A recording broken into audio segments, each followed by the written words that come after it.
Seguimos en el escenario del Teatro Luis del Olmo y veo que en el patio de butacas está el público pues muy entretenido y muy atento, y vamos a recuperar un formato que quizá ustedes recuerdan. Se trata de una especie de subsección que nos sirve de excusa para asomarnos al pasado y viajar en el tiempo. Es un formato que hemos titulado... ¿Cómo nació ese personaje del que usted me habla? ¿Cómo nació ese personaje del que usted me habla? En efecto, es un espacio que nos permite descubrir el detrás de las escenas de los mayores iconos de la cultura popular. O sea, cómo crearon los escritores, guionistas, compositores del pasado las obras y personajes que tanto nos cautivan a día de hoy. De modo que vamos a viajar en el tiempo ahora y en el espacio para descubrir la historia real que inspiró uno de los libros más populares de la literatura universal, un libro de cuentos.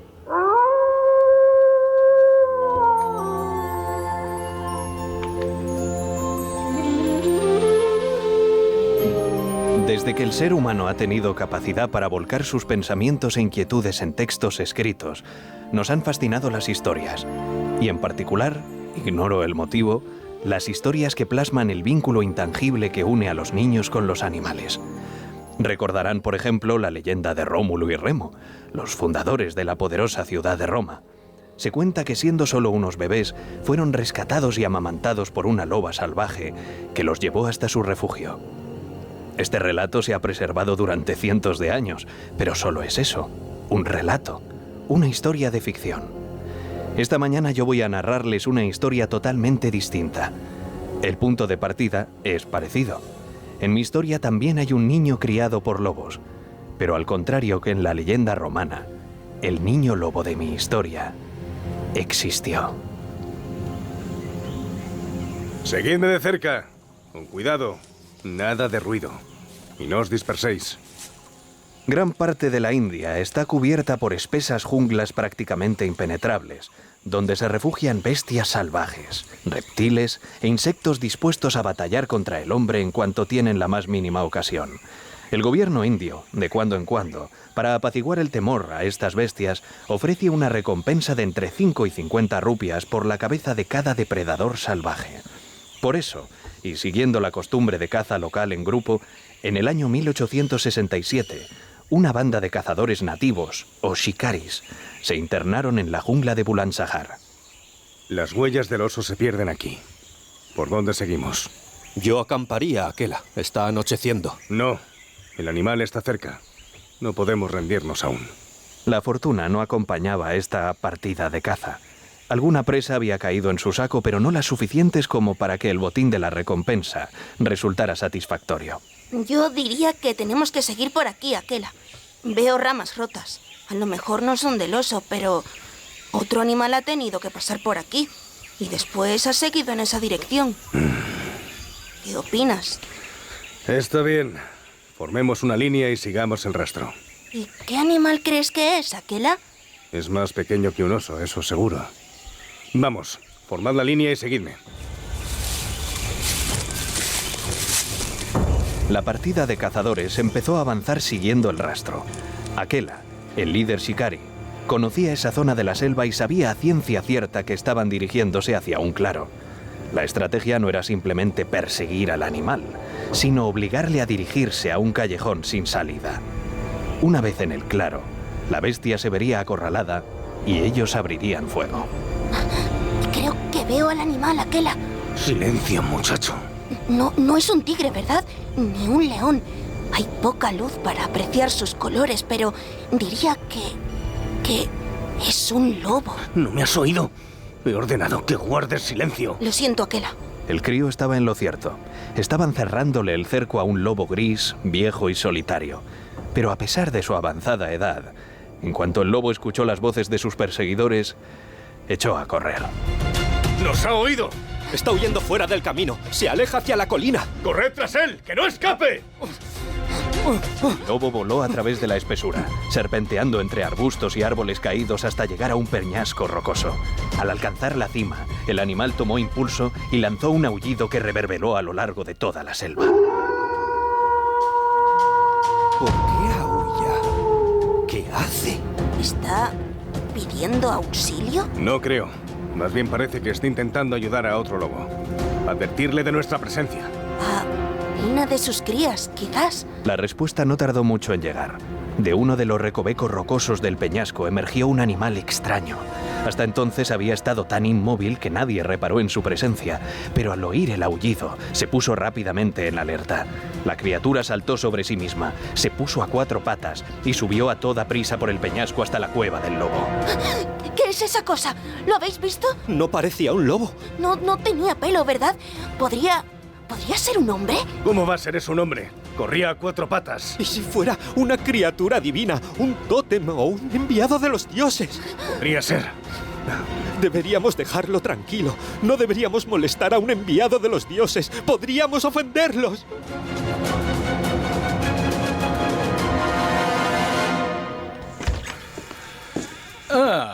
Adelante, Aquela, pase.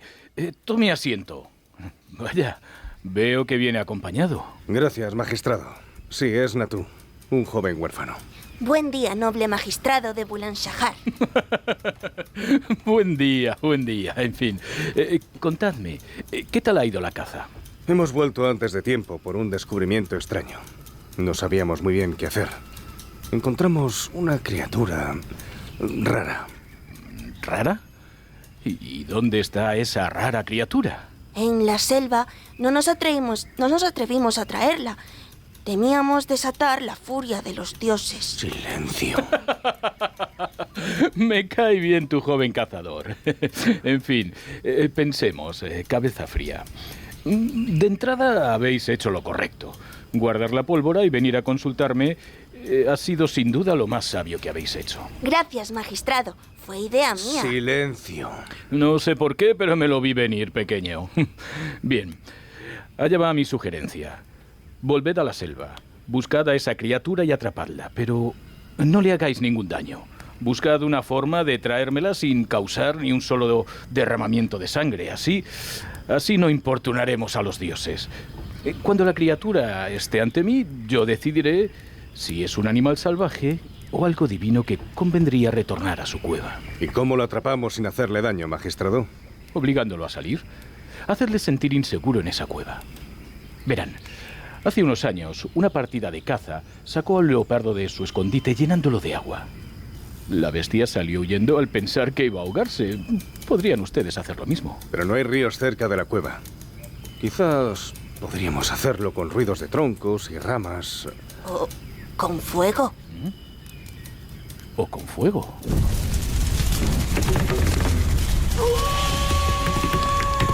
La partida de Aquela prendió una hoguera humeante a las puertas de la cueva. El humo, oscuro y negro, penetró en los recovecos de la caverna con rapidez. Veo movimiento, Aquela. Creo que empiezan a notar el fuego. Dejad huir al lobo y centraos en la criatura. Sí, señor. Los cazadores rodearon la caverna, distribuyeron trampas estratégicamente en todas las rutas de huida y esperaron. Y al poco... ¡Lo veo, Aquela! ¡El lobo va a salir! El lobo salió huyendo a toda velocidad e inmediatamente detrás corrió la criatura. Todos los cazadores se lanzaron a por ella, pero no se dejó capturar con facilidad. Mordió, arañó e hirió ferozmente. Después de una intensa refriega, la criatura yacía en el suelo con las tarpas atadas. Y entonces, cuando pudieron verlo de cerca, se percataron de lo que era realmente.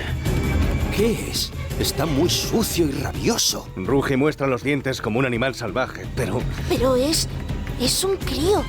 Un crío como yo. La partida de cazadores regresó victoriosa a la civilización. La historia del niño lobo se extendió como la hambruna, y antes incluso de que Aquela y sus shikaris llegaran a las dependencias del magistrado, toda la región conocía la naturaleza de su presa recién capturada. ¿Cómo es posible que un muchacho como este haya pasado su infancia criado por lobos? ¿Cómo habrá podido salir adelante? Imposible saberlo, magistrado. Pareciera que los lobos lo encontraron en la selva y lo cuidaron como si fuera uno más. Si acerco la mano, ¿me morderás, pequeño? Parece que sí. En fin, ahora la cuestión, pequeña bestia, es... ¿qué hacemos contigo? Después de mucho meditarlo, el niño lobo fue enviado al orfanato Secundra, en Agra, una institución dirigida por misioneros cristianos situada cerca del Taj Mahal. Llegó al orfanato el 4 de febrero de 1867, sábado. Así que los misioneros decidieron llamarlo Dina Sanichar, palabra vernácula para sábado. Hola, Sanichar, buenos días. Ay, ¿no te acuerdas de mí? Si yo te encontré en la selva, ¿recuerdas? Me llamo Natu. Natu. Es un nombre que significa el hijo perdido. Me lo pusieron porque soy huérfano, como tú. Sanichar, ¿por qué no me miras? Qué raro. Parece como si no pudieras oírme. Quizás fue por la vida salvaje entre aullidos lobunos o quizá fue un problema de nacimiento. El caso es que Sanichar no tenía sentido del oído, era sordo. Eso, sumado a su desconexión del resto de la humanidad durante toda su vida, dificultó mucho que consiguiera comunicarse con el resto de muchachos del orfanato.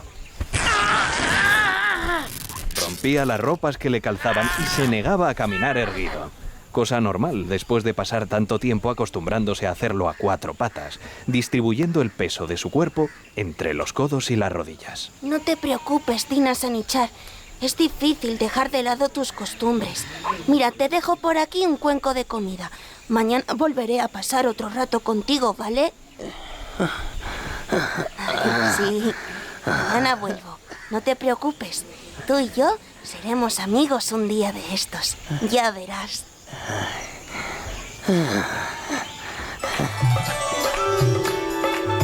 Por suerte, con el tiempo, el cariño y los cuidados que conjugaban disciplina con dulzura, Sanichar empezó a acostumbrarse a vivir en sociedad y, en efecto, acabó entablando amistad con el muchacho del orfanato. Casi, a pesar de sus rarezas, su sordomudez y sus puntuales arrebatos de furia, Sanichar acabó convirtiéndose en un joven prácticamente indistinguible del resto de huérfanos del orfanato Secundra. De hecho, a veces llegaban visitas curiosas, ávidas de ver al niño lobo del que hablaban los periódicos, y todas se marchaban decepcionadas por lo normal que parecía Sanichar. Uy, no parece un lobo. ¿No decían que lo habían criado los lobos? Es que es un humano criado por lobos, no un lobo criado por humanos. ¿Qué esperaba, señor? Oh, ¡Dios santo! ¡Eso, Sanichar! ¡Rúgele! He dicho que era prácticamente indistinguible, no indistinguible del todo. Hubo cosas que los misioneros no consiguieron que Sanichar aprendiera nunca. Por ejemplo, comer con cubiertos. Enseñarle a utilizarlos fue una tarea que con los años acabaron dando por perdida. Aquí tienes el desayuno, Sanichar. Ten cuidado, no te atragantes, ¿eh? Aprovecha, amigo.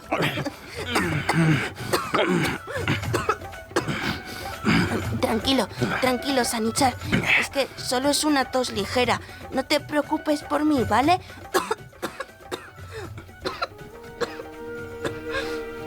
Natu, el pequeño huérfano con el que Sanichar había entablado amistad, contrajo una súbita enfermedad que lo debilitó rápidamente. Sanichar, sal al patio. No deberías estar tan cerca. Podría contagiarte. Sanichar no obedeció. Veló fielmente junto a la cama de su amigo hasta que éste, a los pocos días, falleció a causa de las fiebres. Te lo dije, Sanichar. Te dije que al final tú y yo seríamos amigos. Se cuenta entre los misioneros del orfanato que cuando Sanichar comprendió que el espíritu de su amigo ya no estaba dentro de su cuerpo, se señaló a sí mismo, después a Natu y finalmente al cielo. Gesto que conjeturaron los misioneros significaba que sus años de enseñanza cristiana no habían sido en balde y que el niño lobo quería comunicarles que en un futuro no muy lejano, él y su amigo volverían a encontrarse allá arriba. Y de hecho, al poco tiempo, Sanichar también falleció. Reuniéndose, esperaban los misioneros con su amigo Natu.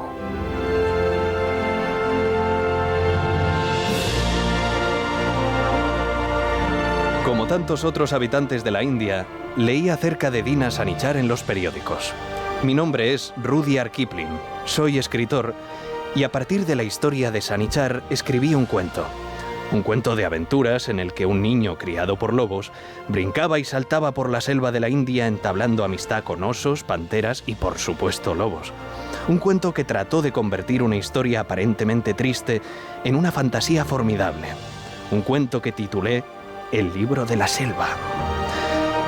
Mi esperanza es que, de alguna manera, reencarnado en el personaje del niño Mowgli y a través de las páginas de mi libro, Dina Sanichar pueda seguir corriendo en absoluta libertad a través de la selva de la India para siempre.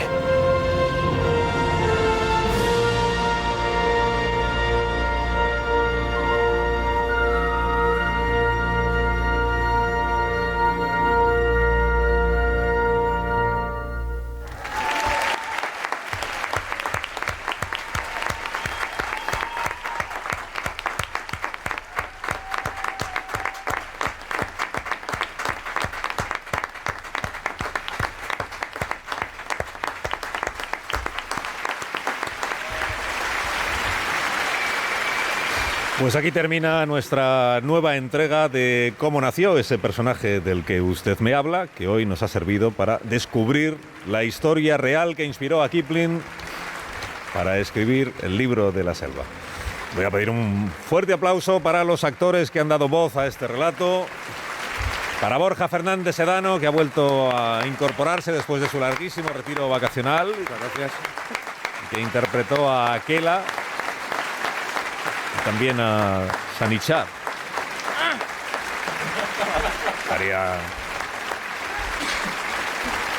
Tarea enorme, ¿no? La de rugir. Su mejor papel. Y gruñir. Pablo Díez, que ha sido el narrador, Rudyard Kipling.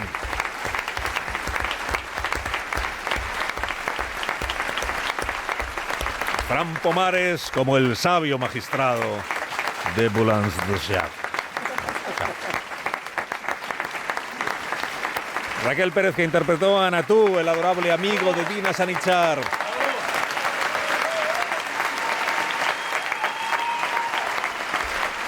Y a Gustavo Ausín, que hoy ha sido nuestro Hans Christian Andersen y también nuestro segundo cazador en esta partida de caza. Muchas gracias, Gustavo, por acompañarnos esta mañana.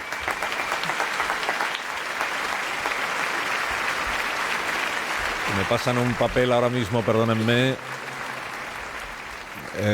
Los señores del coro de Sombreros Montalvo, si por favor pueden personarse en el escenario, por favor. Sí, los integrantes del coro. Muchas gracias, queridos coristas. Muchas gracias.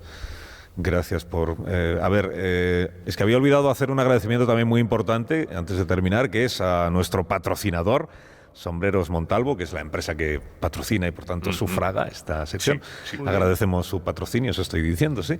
Es su cariño también y su paciencia con todos nosotros, a pesar de que a veces se nos olvida incluir su mensaje publicitario. Como ha sucedido hoy al Sí, como ha sucedido eso hoy. Es. Sí. Recite lo que ha leído otra vez, pero con más emoción, sí, con más garra. Sí, muchas gracias. Gracias de todo corazón a Sombreros Montalvo. Gracias por su apoyo, porque sin su apoyo sería imposible sacar adelante radioficción cada semana con el fervor, con la pasión que requiere radioficción. No lo tiene todavía. Evoque el agradecimiento en su cabeza. Eso, visualícelo. Visualice el agradecimiento. Pero tampoco voy a hacer una genuflexión aquí a nuestra marca patrocinadora. Marca patrocinadora descontenta, Carlos. Otra vez se le ha olvidado poner el jingle. Ya, pero eso no es responsabilidad mía y a pesar de eso no voy a hacer ninguna genuflexión. Podemos poner el jingle ahora, si es necesario. Bueno, por poder, pero es que ya no es igual. Ya no queda genuino, no queda auténtico. Parece como que lo pone para rellenar espacio. En absoluto. Para nada, se lo garantizo. Va a quedar estupendamente bien cuando lo pongamos. Y una idea. ¿Y si en lugar de poner el jingle como siempre, por qué no hacemos otra cosa? ¿Se ha pensado lo de dedicarles una función especial a Sombreros Montalvo? ¿Un relato dramático sobre el origen de la marca Sombreros Montalvo, por ejemplo? Un musical al cine. No, musical. Sombreros al Montalvo. Sombreros al cine, iba a decir. Sombreros Montalvo. Es que lo de la idea The Greatest Musical. Sí, pero que esta idea ya la han tenido a otras ocasiones. Sí, pero no la exploramos. Es que no me convence, ya se lo he dicho, no me convence. Pero ¿por qué no la visualiza? Que no es por ¿Por qué eso. no tiene en su cabeza cómo funcionaría esta obra magna del radioteatro? Vamos a hacerle un simulacro. No van a hacer ustedes nada, ¿no? Sí, usted póngase cómodo, Alsina, que le va a gustar. Será muy breve. Que no. Como muestra de intenciones, y si le gusta, pues ya hacemos la obra entera otro día. He dicho que no. Un appetizer. Que ustedes no pueden subir aquí al escenario a montar la obra que les dé la gana, que no es eso. Vamos allá, música, maestra, por favor. Nuestra historia comienza en el triste y sombrío hogar de la familia Montalvo. El pequeño Federico Montalvo tenía un sueño. Quería ser sombrerero, coser boinas, gorras, pamelas y sombreros de ala ancha. Tenía incluso pensado el nombre que le pondría al escaparate de su sombrerería. La llamaré Sombreros Montalvo. Pero su padre era un hombre sombrío y no estaba de acuerdo con este sueño. Hijo, nunca serás sombrerero. Tú serás abogado como tu padre. Y como su padre antes que él. Y no hay más que hablar. No, papá, ¿por qué? Aquí habría acabado la historia del joven Federico Montalvo, pero la suerte tenía otros planes para él. Un día llegó a la escuela una amable maestra que accedió a enseñarle a coser, así que Federico cosió su primer sombrero. Por fin, su sueño estaba a punto de cumplirse. ¡Qué guay! Y así el pequeño empieza a coser mucho. Las tornas siempre giran y giran sin parar. El niño costurero empezó a triunfar. Fundó su propia empresa con un nombre familiar. Poco a poco la fama llegó. Millones de clientes compraron, qué emoción, sus sombreros. Montalvo, su sueño se hizo realidad con sombreros. Montalvo, Montalvo. Y aquí, pues iría rodando la trama. Una obra entera, sí, una obra dramática. Muy bien, le daré una vuelta. ¿Quiere que la hagamos otra vez? Venga, desde arriba. No es necesario, de verdad. Sombreros. Gracias a todos por habernos acompañado esta mañana. Y a Sombreros Montalvo por su patrocinio. El miércoles que viene a las 11 de la mañana levantaremos de nuevo el telón de Radioficción.